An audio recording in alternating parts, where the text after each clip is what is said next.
নমস্কার, আমি বৃষ্টি। কেমন আছো সবাই? আশা করছি সবাই অনেক ভালো আছো, সুস্থ আছো। সবার সুস্থতা কামনা করে আজকে আবার একটা নতুন ব্লগে সকলকে জানাই অনেক স্বাগত। ঘুম থেকে উঠেছি আর এই যে সকালবেলা এখন হচ্ছে চা করছি। বাবার বাড়িতে সকালবেলাটা চাটা আমিই করি বা বাবাও অনেক সময় করে দিয়ে যায়। তো যাই হোক, চা খাওয়ার পরে এখানে হচ্ছে 9:30 মতন বাজে। তো মামা এসছে। তো মা অনেক ধরনের হচ্ছে পকোড়া, অনেক কিছু বেগুনি এটা সেটা ভেজেছে, আর সঙ্গে কিন্তু পেঁয়াজিও ভেজেছে। তো এগুলো ভেজে মা এখন হচ্ছে তোমার একটুখানি ডিমের পোচ বানাচ্ছে। তার কারণ হচ্ছে কেন জানো তো? ছোটো মামা বলছে ডিমের পোচ খাবে, এই পকোড়া অতটা খাবে না।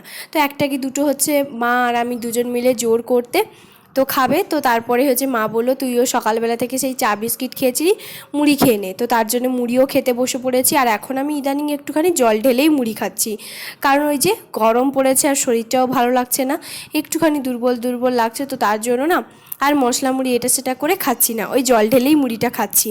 তো যাই হোক, মা কিন্তু সকালবেলা অনেকগুলো মুকুট কিন্তু আঠা দিতে বসেছিল। তো দেখে নিশ্চয়ই বাইরে বুঝতেই পারছো, দুয়ারে। তো তারপরে এই যে ডিমের পোস্টটাও কিন্তু মা বানিয়ে দিয়েছে মামার জন্য। মা বলছে তোর জন্য একটা বানিয়ে দিই। আমি বললাম না, আমি খাবো না, যদি খেতে ইচ্ছে করে পরে তখন খাবো, এখন খেতে ইচ্ছে করছে না, যেহেতু মুড়ি এটা সেটা খেয়েছি তার জন্য। তো অনেক দিন পর জানো তো এখান দিয়ে হচ্ছে তোমার ডুগডুগি বাজিয়ে যাচ্ছিলো আইসক্রিমওয়ালা। তো সেখান থেকে না আইসক্রিম হচ্ছে নিয়ে এলাম। বেশ অনেক বছর, অনেক দিন নয়, বছর বলতে পারো, প্রায় তবুও 4-5 বছর পরে এই আইসক্রিমটা খাচ্ছি। আর এই আইসক্রিম যাই বলো না কেন, সে ছোটোবেলার কথা মনে পড়ে যায়, যখন 1 টাকা 2 টাকা দিয়ে হচ্ছে তোমার কিনতে পাওয়া যেত, আর এখন এটার দাম 5 টাকা। তো খাওয়া দাওয়া করার পরে ভাই হচ্ছে দেখা করতে গেছিলো। ভাই মানে আমার জেঠুর ছেলে, ও হচ্ছে বাইরে থাকে। তো তার জন্য আজকে বাইরে চলে যাচ্ছে বিশাখাপত্তনম। তো ওর সঙ্গে একটুখানি দেখা করতে এসছি। তো এই যে ও এখন বেরিয়ে যাচ্ছে, আর এখন হচ্ছে 11:45 বাজে। তো ও যেহেতু এখান থেকে প্রথমে বাসে যাবে, বাস থেকে আবার হচ্ছে তোমার ট্রেনে যাবে, তো তার জন্য একটু তাড়াতাড়ি করে বেরিয়ে পড়লো। তারপরে ওর বন্ধু ওকে ছাড়তে গেছে। তো তারপরে বাড়ি যখন এসে দেখি এখানে হচ্ছে বাবা হচ্ছে চিকেন নিয়ে এসছে, কারণ ছোটো মামা বললো যে আমি না চিকেন এখান থেকে রান্না করে নিয়ে যাব। চিকেন আনতে ছোটো মামা কিন্তু টাকা দিয়েছিল, তো বলেছিল যে আজকে হচ্ছে তোমার চিকেন নিয়ে আসো জামাইবু, তো এখান থেকে রান্না করে নিয়ে চলে যাব, শুধুমাত্র বাড়িতে ভাতটাই বসাবো। তো এই যে দেখো, মা কিন্তু সমস্ত কিছু বের করে গুছিয়ে সুন্দর করে রান্না করতে বসে পড়েছে। আদা রসুনটা আমি শুধুমাত্র মিক্সার গ্রাইন্ডারে নয়, শিলনোড়াতেই বেটে দিয়েছি। তো মাই তো রান্না করছে, এদিকে কিন্তু বাবা বাজার থেকে সঙ্গে কিন্তু এই যে রঙের যে গুঁড়ো, যে কি বলে জানি না, বস্তা, ওই রঙটা ওইটাই নিয়ে এসছে। কারণ কাজ এখনও পর্যন্ত পুরোটাই কমপ্লিট হয়নি, আমার বাবার কাজ শুরু হয়ে গেছে, যেহেতু আমার বাবা রঙের মিস্ত্রি। তো সেই জন্য কি বলতো, আমার বাবা না সব সময় রং করতে থাকে, এটা ওটা কোনো কিছুই মানে খালি জিনিসটা নেই। দেওয়াল যদি কোনো দিনও দেখো তো অবশ্যই তাহলে তোমাদেরও ভালো লাগবে যে এই ঘরটা অনেকেই হচ্ছে বলে যে এটা পাকার ঘর না মাটির ঘর। তো তোমরাই বলো তো এটা পাকার ঘর না মাটির ঘর। তো যাই হোক, ওই যে কলতলাটা কালকে যেটা হচ্ছে তোমার করা হয়েছিল, তো সেই কলতলাটা কিছুটা বাবা হচ্ছে যতটা হয়ে গেছিলো ততটা রং করছিল।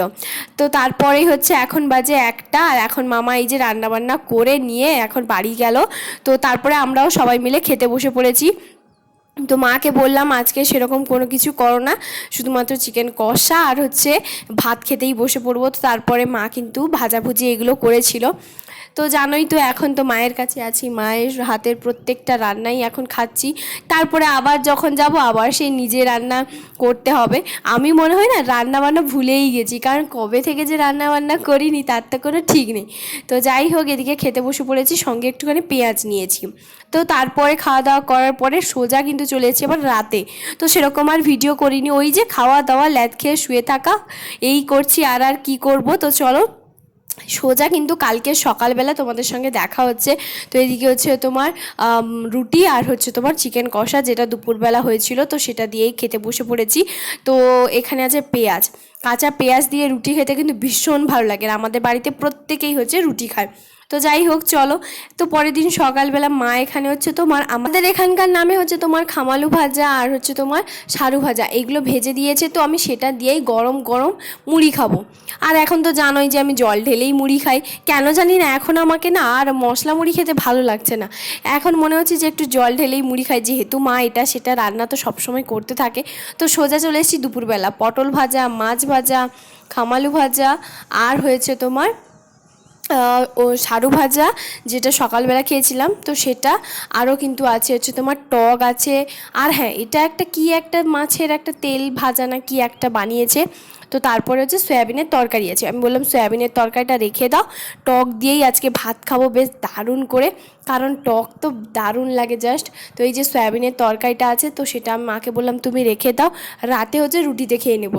তো যাই হোক, সেই জন্য মায়ের অনেকটা কাজটা হালকা হয়ে যাবে, তাই না? রুটি দিয়ে তরকারি ভীষণ ভালো লাগে। আর এই যে টমেটো দিয়ে আমচুর দিয়ে মা যে এই টকটা বানিয়েছে না সর্ষে বাটা দিয়ে, কী দারুণ খেতে লাগছিল, সে আর কি বলবো। এই গরমে এরকম একটা টক ভাত আর জাস্ট কি লাগবে, তাই না? তো চলো, রাতে কিন্তু আবারও কিন্তু এই যে বলেছিলাম সয়াবিনের তরকারি আর রুটি। আচ্ছা, আজকের দিনটা পুরো সারাদিন খাই খাইয়ের মধ্যে চলে গেলাম না? তো যাই হোক বন্ধুরা, আজকের ভিডিওটা তোমাদের সবার কেমন লাগলো প্লিজ কমেন্ট করে জানাতে একদম ভুলবে না। দেখা হবে আবার একটা নতুন ব্লগে। সবাই ভালো থাকবে, সুস্থ হবে। কালকে কিন্তু দারুণ একটা ফাটাফাটি ব্লগ আসবে, তো তার জন্য অবশ্যই কালকের ব্লগে চোখ রাখবে।